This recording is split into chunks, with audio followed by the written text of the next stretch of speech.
Alright, how's it going, guys? This is Mr. X from Team Extra, and we have our very own Team Extra Dinomorphia player finally able to get the deck profile from his original OTS Championship invite. He's here to just hustle side of it. So go ahead and jump right into it. Let's do it. Alrighty, so we're going to start with monsters.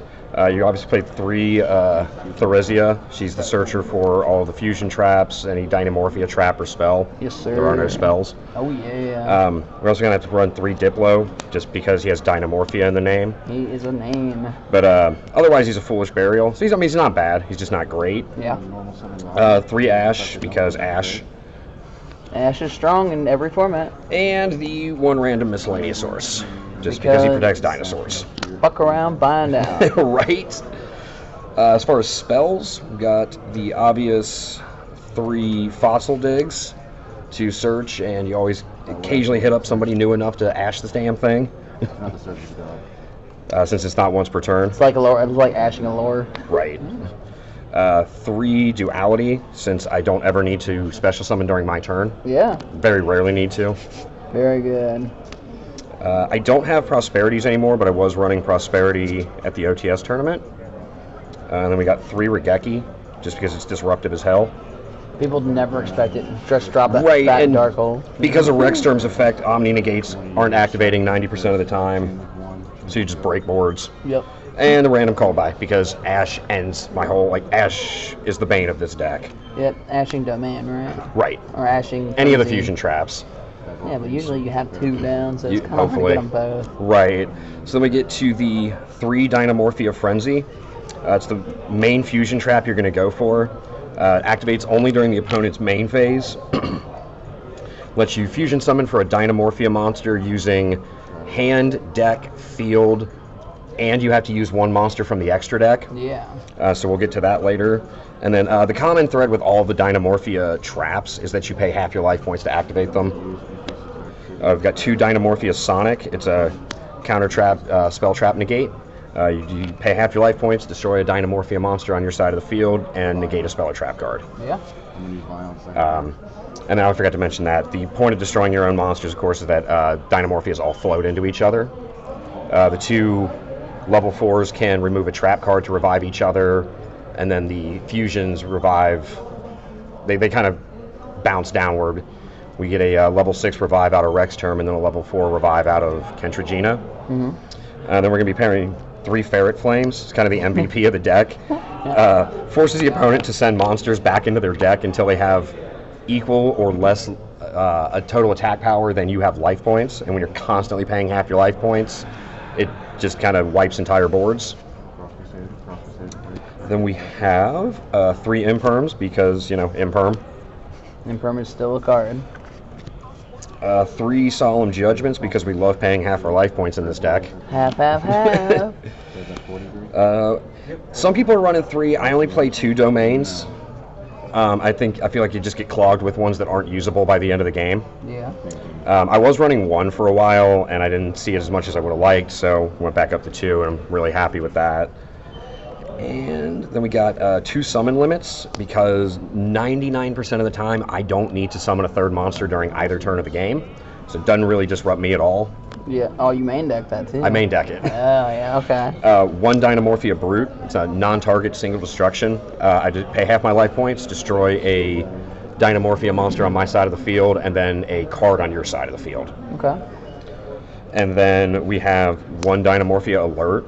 And I've been playing around with playing 2 of these, but you get to revive Dinomorphia monsters from the graveyard up to level 8. So either of the fusion monsters, or you can get both of the level 4s together. The only restriction here is that you get locked into Dinomorphia monsters out of the extra deck, and the revived monsters cannot attack the turn they're summoned. Very nice. You gotta. So let's see the goodies. The side deck and the extra deck. Going to the extra deck, we've got 3 Dinomorphia Stealth Bergia. He doesn't really ever see play in the deck, but he's there to be an extra deck target for Frenzy. Yeah. We have got in this build 2 Tornado Dragons. We're running kind of a weird little level 4 Xyz package. Why the Tornado Dragon? So Tornado Dragon can hit back row. I know what he does. I'm just confused why you're using him. It's kind of hard to explain. He's more there as a backup, like that niche situation when it comes up. Because your main rank 4s that you're going talking for, about like do that in the Rex turn and then put them on afterwards and pop their like floodgate. They start putting face downs trying to protect themselves, or especially in like if you know you're playing against the Adventure Engine, because he has a quick effect. So they put the Fateful Adventure down, you can pop it real quick. And you pop another one on your turn, yeah. And then the main 2 rank 4s you're going for are Lagia and Dolka when you do summon them. Yeah, they're negates. Right. So we've got the Monster Negate, and we've got a big single Spell and Trap Negate. Yes, sir. Right now, I've got 2 Nightmare Unicorns in here. 3. One of these should be an Abyss Dweller, but they're kind of also just there to be prosperity targets. Why aren't you running the Abyss Dweller then? I just don't have one right now. I thought I gave you one. You already registered though. Right. Oh, it's side events too. True. Yeah. Plus, Abyss Dweller comes up, and he's going to come up more in this format, but not as much as you would think last format. Yeah. Then we get to the bread and butter. 3 Dinomorphia Kentragina. Yeah. She's 4,000 attack points, but loses attack points equal to your current life points. So the more you pay, the stronger she gets. But her main effect is that on a quick effect, she can banish a normal Dinomorphia trap from the graveyard and copy its effect. So ideally, you're going to go Frenzy, summon Kentragina, activate her effect, banish Frenzy, summon Rex Term. And that's where we get to the MVP. Dinomorphia Rex Term. 3,000 attack points. He has to use an extra deck monster in his fusion material, which is where we use the Self Bergia for. His effect says that any monster on the opponent's side of the field whose attack points are equal to or greater than my life points cannot activate their effect. So it's just super disruptive to It's extremely good. to a lot of the meta. And then on a quick effect, You can drop the attack. he can drop the attack of all the monsters on my. Well, he doesn't drop it. Their attack becomes equal to my life points. So boosts, anything like Eldritch loses his attack boost and he doesn't keep it. Monsters that say like, in the case of like heroes that say, oh, they gain 100 attack points for every other hero in X position, they lose that boost because it just becomes equal to my life points. So he's got his own built-in kind of battle protection, and then he floats into a level 6 or lower Dinomorphia if he's destroyed. So he can float into Kentragina, and then she can float into a level 4 if she's destroyed. And she can float back into the Rex term too. Right. It's kind of disgusting. It kind of recycles itself a lot. And then my side deck is more just kind of like some floodgates and disruption. I've got the single Godarla specifically because of flow unders, so I can summon it against a barrier statue if I need to. Yeah. I was running 1 Gamma Seal, I took that out. I was running Droll and Lockbird, I've changed that to Ghost Ogre. Ghost Ogre's going to be good this format. Right, and I'm just not thrilled with Droll right now. Triple Twin Twisters, just because things like, the Random Royal Decree, Mystic Mine, when they go heavy into the back row, I've got to have some type of defense to that. Royal Decree. Right. You don't see it often, but it comes up. Oh, someone's seeing it today. Right. Somebody's seeing it today. Triple Gozen, just because it doesn't disrupt me at all. All of my monsters are dark dinosaurs. Yeah. Then we have 2 Rivalries, again, because all of my monsters are dark dinosaurs. I'd personally main the floodgates. Yeah, I was. And then what I was finding was that the summon limit usually does the job, and I'm not getting stuck with a bunch of other floodgates in my hand. But I do side these in pretty quick. All right, so you got anything else you want to say to the fans? Or you got one more to go? Yeah, we'll say that. I got a couple more. Right. We've got a 3rd summon limit in the side deck, just in case it comes up. In case you want to see it more. And then our locals had a lot of Flow Under and Drytron floating around, so we've got 2 Masker Restrict to stop monsters from being tributed. Oldie but a goldie. Right. As far as what I want to say, people are sleeping on this deck. It's kind of sick right now. It gets real sick when the Labyrinth monsters come out. But playing it is a lot of fun because you've got to play smart, but you've also got to play reckless. Yeah, you got to be willing to throw away all of your life points and know that like 1 errant attack or 1 weird effect damage could be the end of it.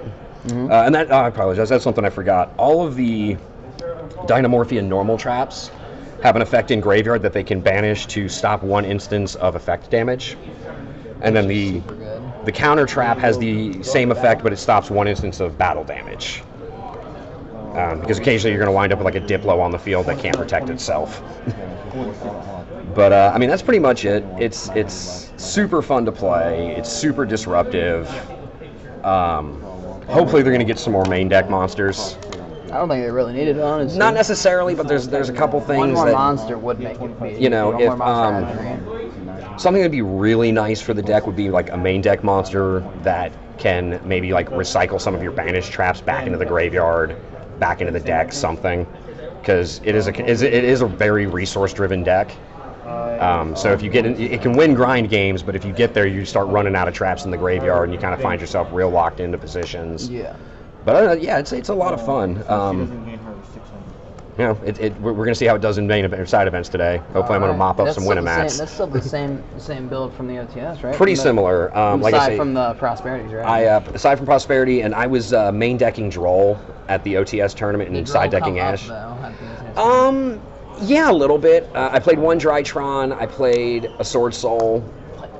Yeah, I know. But, I did play a Sword Soul in the first round of Top Cut, and it came up there. The only two losses I took were to the same player, ironically playing Eldritch, that you've already seen the deck profile for. Yep, Team Extra's Eldritch player, Jake. I mean, hey, at least it's someone from the team. Right. Alright, so I'm going to go ahead and cut it off here. We will recap with you guys later. I mean, there's going to be a lot of stuff coming. I got a lot of videos from locals. We're going to have the regional stuff too. There's a lot of stuff coming, so just stay tuned as always. Remember to always be extra, because I mean, why the fuck not? Right? Oh, and fuck them birds.